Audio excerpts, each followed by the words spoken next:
आजमगढ़ में कांग्रेस पार्टी ने अगस्त क्रांति की वर्षगांठ पर जय हिंद यात्रा निकाली। इस यात्रा का उद्देश्य 1942 के भारत छोड़ो आंदोलन के शहीदों को श्रद्धांजलि देना और राहुल गांधी के मतदाता सूची सुधार अभियान को समर्थन देना था। रामविलास राम यह यात्रा जिला कांग्रेस कमेटी के गांधी प्रतिमा से शुरू हुई और अंबेडकर पार्क में समाप्त हुई।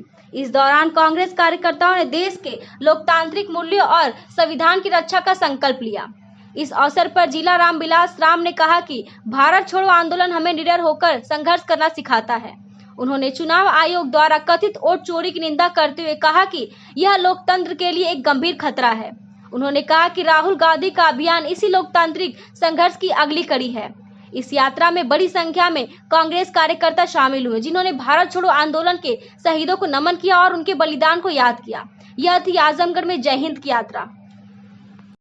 रामविलास राम मेहनगर का रहने वाला हूँ और पिछले 2 साल से कांग्रेस के साथ लग करके, इसके पहले भी सामाजिक काम कर रहे थे पिछले 4-5 साल से। इसके पहले मैं अनेक देशों में था, अमेरिका, इंग्लैंड, जर्मनी, अलग अलग देशों में।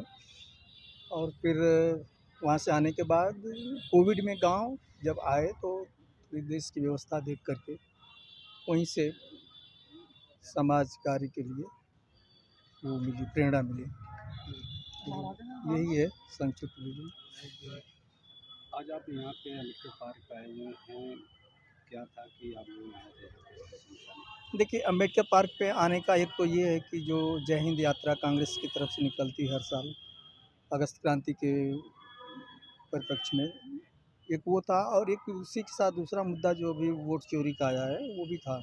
और वो मुद्दा काफ़ी बृहद मुद्दा है, इस पे देश की चेतना की ज़रूरत है। तो हम जैसे लोग जिनको पता है कि कैसे सिस्टम को तोड़ा मचोड़ा जा सकता है, जागरूक करने की ज़रूरत है। क्योंकि अगर यदि इस तरह की चीज़ें, जैसे आपको सिस्टम को, जो भी आपकी योजनाएं हैं उसका दुरुपयोग करके उसको कमज़ोर करना, ये लगातार हो रहा है इस देश में।